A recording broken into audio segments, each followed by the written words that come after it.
Hey guys, welcome back to Sunset Storytime. We're in the middle of J.K. Rowling's Harry Potter and the Sorcerer's Stone, and we are on Chapter 9, The Midnight Duel.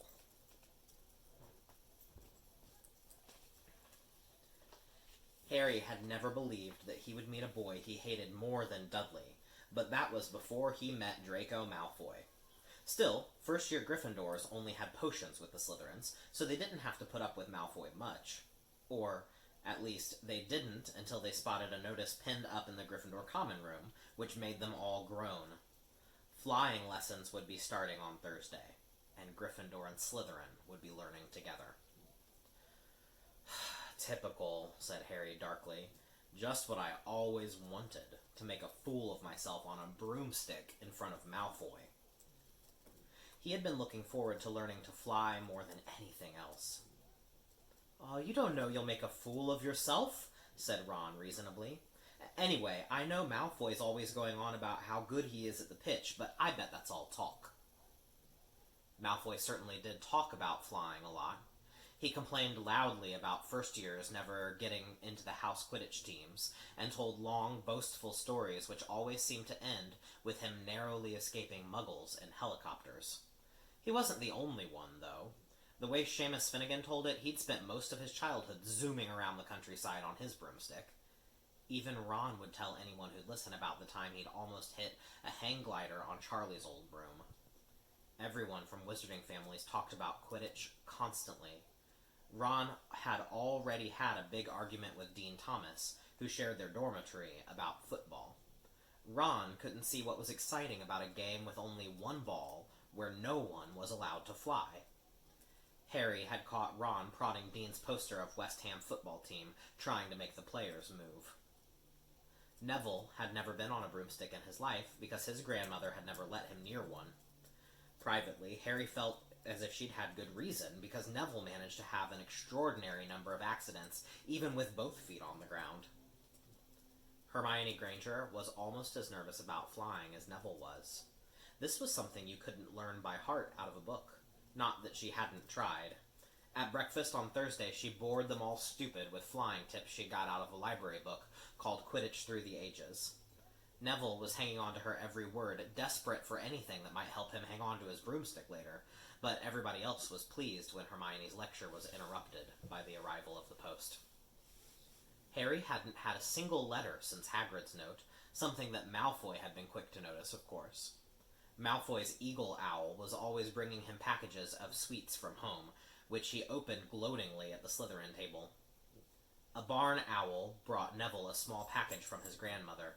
He opened it excitedly and showed them a glass ball the size of a large marble, which seemed to be full of white smoke. "It's a Remember-all," he explained. "Gran knows I forget things. This tells you if there's something you've forgotten to do. Look, you hold it tight, like this, and if it turns red—" "Oh." His face fell because his Remember-all had suddenly glowed scarlet. "You've forgotten something."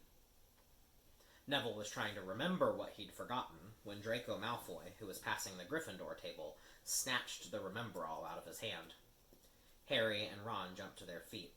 They were half hoping for a reason to fight Malfoy, but Professor McGonagall, who could spot trouble quicker than any teacher in the school, was there in a flash. "What's going on?" "Malfoy's got my Remember-all, Professor." Scowling, Malfoy quickly dropped the Remember-all back on the table. "Just looking," he said, and he sloped away with Crabbe and Goyle behind him. At 3:30 that afternoon, Harry and Ron and the other Gryffindors hurried down the front steps to the grounds for their first flying lesson.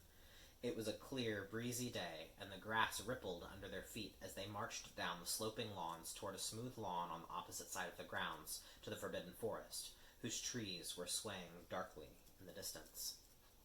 The Slytherins were already there, and so were 20 broomsticks lying in neat lines on the ground. Harry heard Fred and George Weasley complain about the school brooms, saying that some of them started to vibrate if you flew too high, or always flew slightly to the left. Their teacher, Madame Hooch, arrived. She had short gray hair and yellow eyes like a hawk. "Well, what are you all waiting for?" she barked. Everyone stand by a broomstick. Come on, hurry up. Harry glanced down at his broom. It was old, and some of the twigs stuck out at odd angles.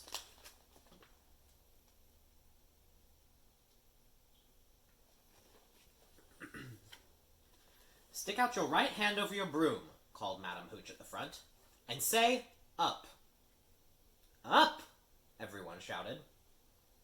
Harry's broom jumped into his hand at once, but it was one of the few that did. Hermione Granger's had simply rolled over on the ground, and Neville's hadn't moved at all. Perhaps brooms, like horses, could tell when you were afraid, thought Harry. There was a quaver in Neville's voice that said only too clearly he wanted to keep his feet on the ground. Madam Hooch then showed them how to mount their brooms without sliding off the end, and walked up and down the rows, correcting their grips. Harry and Ron were delighted when she told Malfoy he'd been doing it wrong for years. Now, when I blow my whistle, you kick off from the ground, hard, said Madam Hooch. Keep your broom steady, rise a few feet, and then come straight back down by leaning forward slightly. On my whistle, 3, 2... But Neville, nervous and jumpy and frightened of being left on the ground, pushed off hard before the whistle had touched Madam Hooch's lips. Come back, boy, she shouted, but Neville was rising straight up like a cork shot out of a bottle, 12 feet, 20 feet. Harry saw his scared white face look down at the ground, falling away, saw him gasp, slip sideways off the broom, and wham! A thud and a nasty crack, and Neville lay face down on the grass in a heap. His broomstick was still rising higher and higher, and started to drift lazily toward the Forbidden Forest and out of sight. Madam Hooch was bending over Neville, her face as white as his. Broken wrist, Harry heard her mutter. Come on, boy, it's all right. Up you get. She turned to the rest of the class. None of you is to move while I take this boy to the hospital wing. You leave those brooms where they are, or you'll be out of Hogwarts faster than you can say Quidditch. Come on, dear. Neville, his face tear-streaked, clutching his wrist, hobbled off with Madam Hooch, who had her arm around him. No sooner were they out of earshot than Malfoy burst into laughter. Did you see his face, the great lump? The other Slytherins joined in. Shut up, Malfoy, snapped Pavarti Patil. Ooh, sticking up for Longbottom, said Pansy Parkinson, a hard-faced Slytherin girl. Never thought you'd like fat little crybabies, Pavarti. Look, said Malfoy, darting forward and snatching something out of the grass. It's that stupid thing Longbottom's Gran sent him. The Remembrall glittered in the sun as he held it up. Give that here, Malfoy, said Harry quietly. Everyone stopped talking to watch. Malfoy smiled nastily. I think I'll leave it somewhere for Longbottom to collect. How about up a tree? Give it here, Harry yelled, but Malfoy had leapt on his broomstick and taken off. He hadn't been lying. He could fly well. Hovering level with the topmost branches of an oak, he called, Come and get it, Potter. Harry grabbed his broom. No, shouted Hermione Granger. Madam Hooch told us not to move. You'll get us all into trouble. Harry ignored her. Blood was pounding in his ears. He mounted the broom and kicked hard against the ground, and up, up, up he soared. Air rushed through his hair and his robes whipped out behind him. And in a rush of fierce joy, he realized he found something he could do without being taught. This was easy. This was wonderful. He pulled his broomstick up a little to take it even higher, and heard screams and gasps of girls back on the ground, and an admiring whoop from Ron. He turned his broomstick sharply to face Malfoy in mid-air. Malfoy looked stunned. Give it here, Harry called, or I'll knock you off that broom. Oh, yeah? Said Malfoy, trying to sneer, but looking worried. Harry knew, somehow, what to do. He leaned forward and grasped the broom tightly in both hands, and it shot toward Malfoy like a javelin. Malfoy only just got out of the way in time. Harry made a sharp about turn and held the broom steady. A few people below were clapping.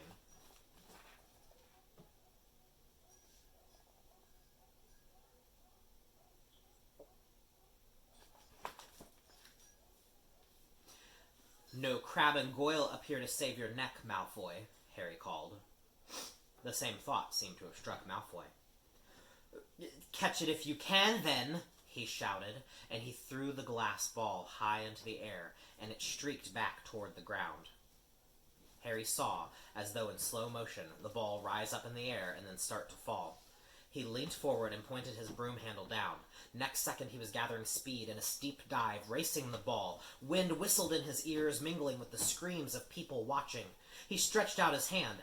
A foot from the ground, he caught it, just in time to pull his broom straight, and he toppled gently onto the grass with the Remember-All clutched safely in his fist. "Harry Potter!" His heart sank faster than he just dived. Professor McGonagall was running toward them. He got to his feet, trembling. "Never! In all my time at Hogwarts!" Professor McGonagall was almost speechless with shock, and her glasses flashed furiously. "How dare you! You might have broken your neck!" "It wasn't his fault, Professor." "Be quiet, Miss Patil." "But Malfoy—" "That's enough, Mr. Weasley. Potter, follow me now." Harry caught sight of Malfoy, Crabbe, and Goyle's triumphant faces as he left, walking numbly in Professor McGonagall's wake as she strode toward the castle. He was going to be expelled. He just knew it. He wanted to say something to defend himself, but there seemed to be something wrong with his voice. Professor McGonagall was sweeping along without even looking at him. He had to jog to keep up. Now he'd done it. He hadn't even lasted 2 weeks. He'd be packing his bags in 10 minutes. What would the Dursleys say when he turned up on the doorstep? Up the front steps, up the marble staircase inside, and still Professor McGonagall didn't say a word to him. She wrenched open doors and marched along corridors with Harry trotting miserably behind her. Maybe she was taking him to Dumbledore.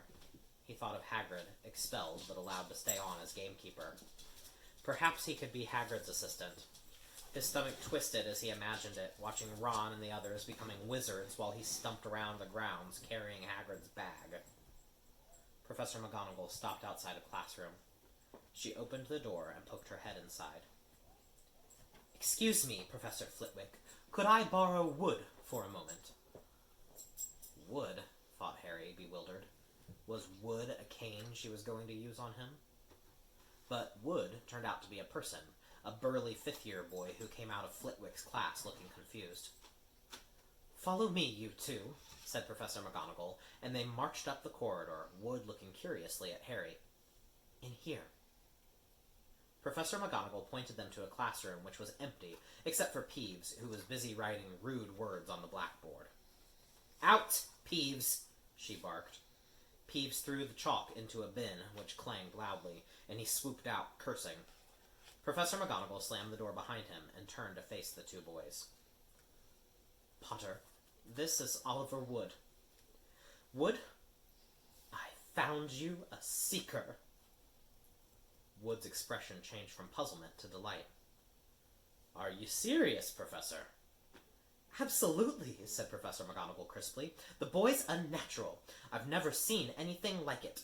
Was that your first time on a broomstick, Potter?" Harry nodded silently. He didn't have a clue what was going on, but he didn't seem to be being expelled, and some of the feeling started coming back to his legs. "He caught that thing in his hand after a 50-foot dive," Professor McGonagall told Wood.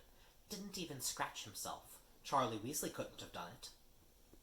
Wood was now looking as though all his dreams had come true at once. "Ever seen a game of Quidditch, Potter?" he asked excitedly. "Wood's captain of the Gryffindor team," Professor McGonagall explained. "He's just the build for a seeker, too," said Wood, now walking around Harry and staring at him. "Light? Speedy? We'll have to get him a decent broom, Professor. A Nimbus 2000 or a Clean Sweep 7, I'd say." "I shall speak to Professor Dumbledore and see if we can't bend the first-year rule. Heaven knows we need a better team than last year. Flattened in the last match by Slytherin, I couldn't look Severus Snape in the face for weeks." Professor McGonagall peered sternly over her glasses at Harry. I want to hear you're training hard, Potter, or I may change my mind about punishing you. Then she suddenly smiled. Your father would have been proud, she said. He was an excellent Quidditch player himself. You're joking! It was dinner time. Harry had just finished telling Ron what had happened when he left the grounds with Professor McGonagall. Ron had a piece of steak and kidney pie halfway to his mouth, but he had forgotten all about it. Seeker, he said, but first years never. You must be the youngest house player in about... A century, said Harry, shoveling pie into his mouth. He felt particularly hungry after the excitement of the afternoon. Wood told me. Ron was so amazed, so impressed, he just sat and gaped at Harry. I start training next week, said Harry. Only don't tell anyone. Wood wants to keep it a secret. Fred and George Weasley now came into the hall, spotted Harry, and hurried over. Well done, said George in a low voice. Wood told us. We're on the team too. Beaters. I tell you, we're going to win that Quidditch Cup for sure this year, said Fred. We haven't won since Charlie left, but this year's team is going to be brilliant. Oh, you must be good, Harry. Wood was almost skipping when he told us. Anyway, we gotta go. Lee Jordan reckons he found a new secret passageway out of the school. I bet it's the one behind the statue of Gregory the Smarmy that we found in our first week. See ya. Fred and George had hardly disappeared when someone far less welcome turned up. Malfoy, flanked by Crabbe and Goyle. Having a last meal, Potter? When are you getting the train back to the Muggles? You're a lot braver now you're back on the ground and you've got your little friends with you, said Harry coolly. There was of course nothing at all little about Crabbe and Goyle, but as the high table was full of teachers, neither of them could do more than crack their knuckles and scowl. I'd take you on any time on my own, said Malfoy. Tonight, if you want. Wizard's duel. Wands only. No contact. What's the matter? Never heard of a wizard's duel before, I suppose? Of course he has, said Ron, wheeling round. I'm his second. Who's yours? Malfoy looked at Crabbe and Goyle, sizing them up. Crabbe, he said. Midnight all right? We'll meet you in the trophy room. That's always unlocked. When Malfoy had gone, Ron and Harry looked at each other. What is a wizard's duel? Said Harry. And what do you mean you're my second? Well, a second's there to take over if you die, said Ron casually, getting started on the last of his cold pie. Catching the look on Harry's face, he added quickly, Oh, but people only die in proper duels, you know, with real wizards. The most you and Malfoy will be able to do is send sparks at each other. Neither of you knows enough magic to do any real damage. I bet he expected you to refuse anyway. And what if I wave my wand and nothing happens?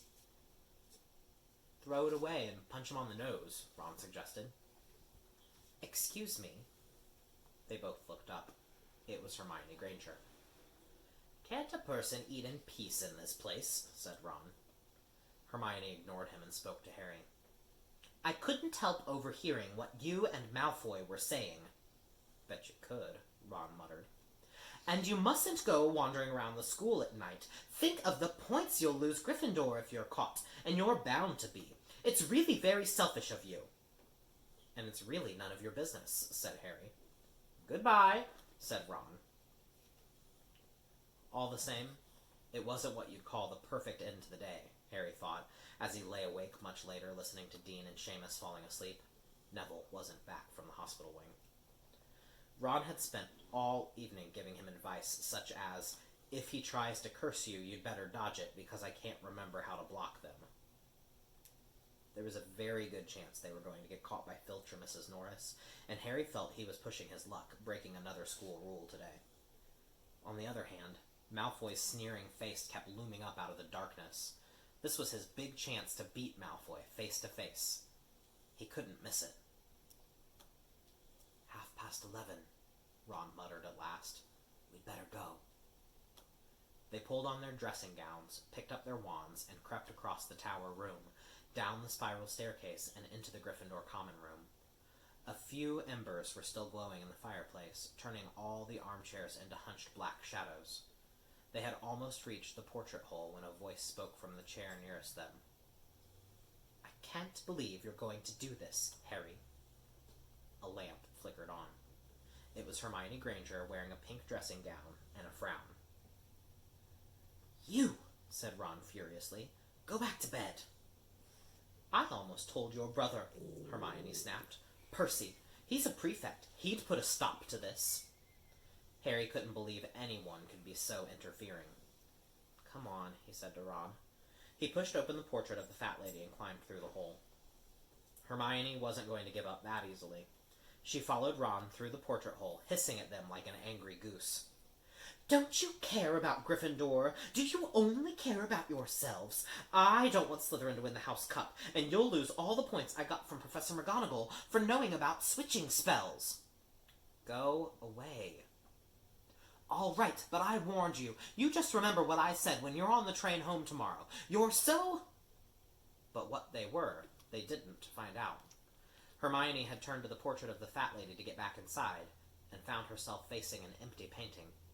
The fat lady had gone on a nighttime visit, and Hermione was locked out of Gryffindor Tower.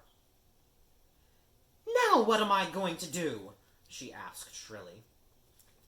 "That's your problem," said Ron. "We've got to go. We're going to be late." They hadn't even reached the end of the corridor when Hermione caught up with them. "I'm coming with you," she said. "You are not." "Do you think I'm going to stand out here and wait for Filch to catch me? If he finds all three of us, I'll tell him the truth, that I was trying to stop you, and you can back me up." "You've got some nerve," said Ron loudly. "Shut up, both of you," said Harry sharply. "I heard something." It was a sort of snuffling. "Mrs. Norris?" breathed Ron, squinting through the dark. It wasn't Mrs. Norris. It was Neville. He was curled up on the floor, fast asleep, but jerked suddenly awake as they crept nearer. "Oh, thank goodness you found me. I've been out here for hours. I couldn't remember the new password to get into bed." "Keep your voice down, Neville. The password's pig snout, but it won't help you now. The fat lady's gone off somewhere." "How's your arm?" said Harry. "Fine," said Neville, showing them. "Madame Pomfrey mended it in about a minute." "Good. Well, look, Neville, we've got to be somewhere. We'll see you later." "Don't leave me," said Neville, scrambling to his feet. "I don't want to stay here alone. The Bloody Baron's been passed twice already." Ron looked at his watch, and then glared furiously at Hermione and Neville. "If either of you get us caught, I'll never rest until I've learned that curse of the bogies Quirrell told us about and used it on you." Hermione opened her mouth, perhaps to tell Ron exactly how to use the curse of the bogies, but Harry hissed at her to be quiet and beckoned them forward. They flitted along corridors striped with bars of moonlight from the high windows.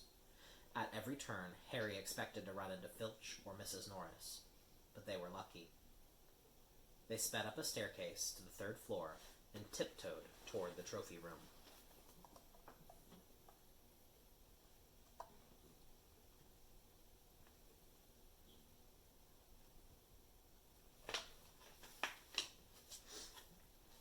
Malfoy and Crabbe weren't there yet. The crystal trophy glimmered where the moonlight caught them. Cups, shields, plates, and statues winked silver and gold in the darkness. They edged along the walls, keeping their eyes on the doors at either end of the room. Harry took out his wand in case Malfoy leapt in and started at once. The minutes crept by. "He's late. Maybe he's chickened out," Ron whispered. Then a noise in the next room made them jump. Harry had only just raised his wand when they heard someone speak, and it wasn't Malfoy. "Sniff around, my sweet. They might be lurking in a corner." It was Filch speaking to Mrs. Norris. Horror-struck, Harry waved madly at the other three to follow him as quickly as possible. They scurried silently toward the door away from Filch's voice. Neville's robes had barely whipped around the corner when they heard Filch enter the trophy room. "They're in here somewhere," they heard him mutter.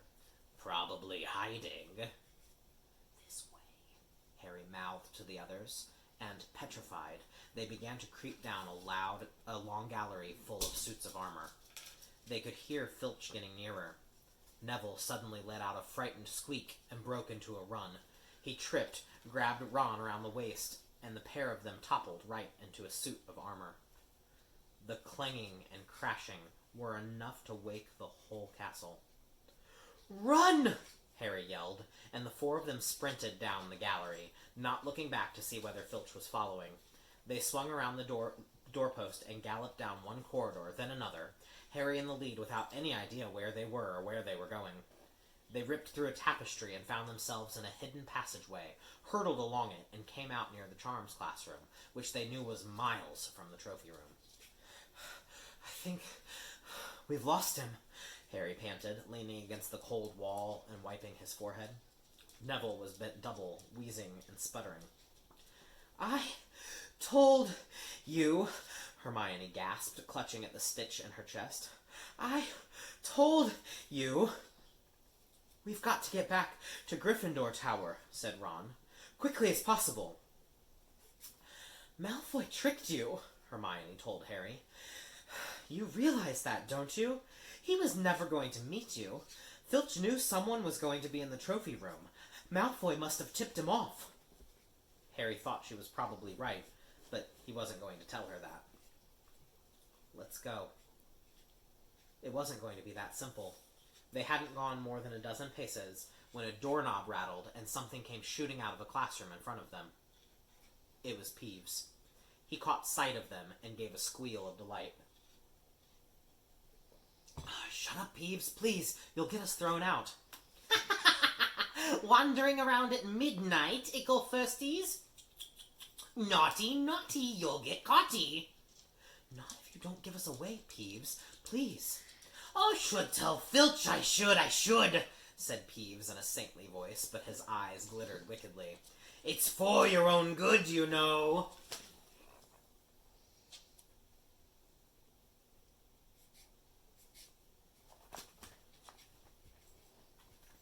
"Get out of the way," snapped Ron, taking a swipe at Peeves. This was a big mistake. "Students out of bed!" Peeves bellowed. "Students out of bed down the charms corridor!" Ducking under Peeves, they ran for their lives, right to the end of the corridor where they slammed into a door, and it was locked. "This is it," Ron moaned, and they pushed helplessly on the door. "We're done for. This is the end." They could hear footsteps, Filch running as fast as he could toward Peeves's shouts. "Oh, move over," Hermione snarled. She grabbed Harry's wand, tapped the lock, and whispered, "Alohomora." The lock clicked, and the door swung open. They pulled through it, shut it quickly, and pressed their ears against it, listening. "Which way did they go, Peeves?" Filch was saying. "Quick, tell me." "Say, please." "Don't mess about, Peeves. Now, where did they go?" "Shan't say nothing if you don't say please," said Peeves in his annoying sing-song voice. "All right. Please." "Nothing!" "I told you I wouldn't say nothing if you didn't say please." And they heard the sound of Peeves whooshing away laughing, and Filch cursing in rage. "He thinks this door is locked," Harry whispered. "I think we'll be okay. Get off, Neville." For Neville had been tugging on the sleeve of Harry's dressing gown for the last minute. "What?" Harry turned around and saw quite clearly what. For a moment, he was sure he'd walked into a nightmare. This was too much, on top of everything that had happened so far. They weren't in a room, as he had supposed. They were in a corridor, the forbidden corridor on the 3rd floor. And now they knew why it was forbidden. They were looking straight into the eyes of a monstrous dog, a dog which filled the whole space between ceiling and floor. It had 3 heads, 3 pairs of rolling, mad eyes, 3 noses twitching and quivering in their direction, 3 drooling mouths, saliva hanging in slippery ropes from yellowish fangs. It was standing quite still, all 6 eyes staring at them, and Harry knew the only reason they weren't already dead was that their sudden appearance had taken it by surprise. But it was quickly getting over that. There was no mistaking what the thunderous growls meant. Harry groped for the doorknob. Between Filch and death, he'd take Filch. They fell backwards. Harry slammed the door shut, and they ran. They almost flew back down the corridor. Filch must have hurried off to look for them somewhere else, because they didn't see him anywhere. But they hardly cared. All they wanted to do was put as much space as possible between them and that monster. They didn't stop running until they reached the portrait of the fat lady on the 7th floor. "Where on earth have you all been?" she asked, looking at their dressing gowns hanging off their shoulders and their flushed, sweaty faces. "Never mind that! Pig snout!" panted Harry, and the portrait swung forward. They scrambled into the common room and collapsed, trembling, into armchairs. It was a while before any of them said anything. Neville, indeed, looked as if he'd never speak again. "What do they think they're doing, keeping a thing like that locked up in a school?" said Ron finally. "If any dog needs exercise, that one does." Hermione had got both her breath and her bad temper back again. "You don't use your eyes, any of you, do you?" she snapped. "Didn't you see what it was standing on?" "The floor," Harry suggested. "I wasn't looking at its feet. I was too busy with its heads." "No, not the floor. It was standing on a trap door. It's obviously guarding something." She stood up, glaring at them. "I hope you're pleased with yourselves. We could have all been killed. Or worse, expelled. Now, if you don't mind, I'm going to bed." Ron stared after her, his mouth open. "No, we don't mind," he said. "You'd think we dragged her along, wouldn't you?" But Hermione had given Harry something else to think about as he climbed back into bed. The dog was guarding something. What had Hagrid said? Gringotts was the safest place in the world for something you wanted to hide. Except, perhaps, Hogwarts. It looked as though Harry had found out where the grubby little package from Vault 713 was. Alright, that's the end of Chapter 9. Thanks for joining us, and we'll see you tomorrow for Chapter 10. Bye, everybody!